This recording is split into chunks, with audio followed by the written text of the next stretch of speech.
Hello, everybody, and welcome back to another episode of Whiteboard Wednesdays with Werner. And we're continuing our discussion around AI with Rudolf.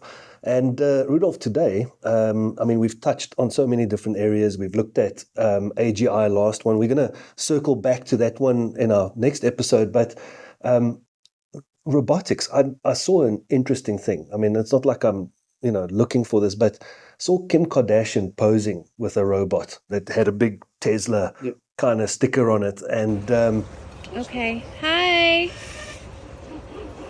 Can you do this? I love you. You know how to do that? Okay, what should we do? Go running. Let's go for a run.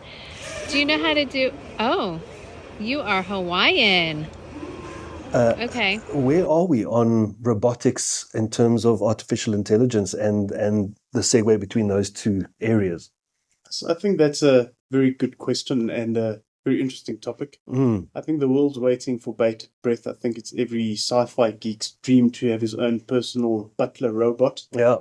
And I definitely think there's a big push towards that. If you look at how robotics has expanded as part of the growth in AI, and how the two are intrinsically linked in how they develop the robots as well as the intelligence to power those robots. And as computer processing gets more powerful and gets more efficient, it becomes possible to run these robots in a form factor that actually fits into a household. Yeah. Which traditionally was the big limitation. When you tended to go to these expos and things like that, you would see the robots tripping, trying to walk up the stairs. Tethered with like some comms cable, power cable. To massive computing platform. Actually, the brain. Actually controlling it. And now with AI being much more condensed and with the compute acceleration, you can actually start fitting it into a much more usable and efficient form factor, as I said previously. And you start getting these humanoid robots.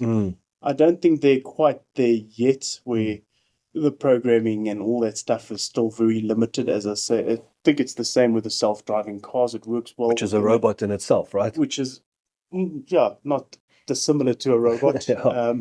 Where it works well within a finite set of instructions and a finite set of tasks. And it actually circles back to the AGI stuff. Is once you have AGI and you can start building that multimodal type of engine that drives these robots, and they can now excel and just do decision making across a range of tasks and a range of information.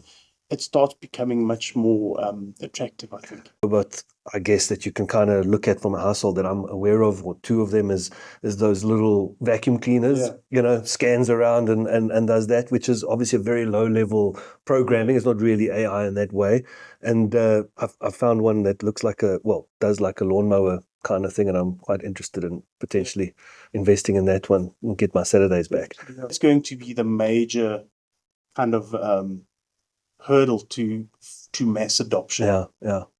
Yeah, it's usually that. I mean, so it's the miniaturization of the technology, cost of production, the typical economies of scale that applies to these type of things. So I think, you're probably on a much broader or much further out horizon. What we will see before these general purpose robot assistants, which is what Tesla and the guys are busy developing and playing with, is these purpose-built robotic appliances with artificial intelligence built in. For example, you can now have a robot chef, which you can have installed in your kitchen, and it will prepare set of meals for you in your kitchen as if you're at a 5-star gourmet restaurant. As long as it doesn't upload Gordon Ramsay's vocabulary when it actually cooks for you.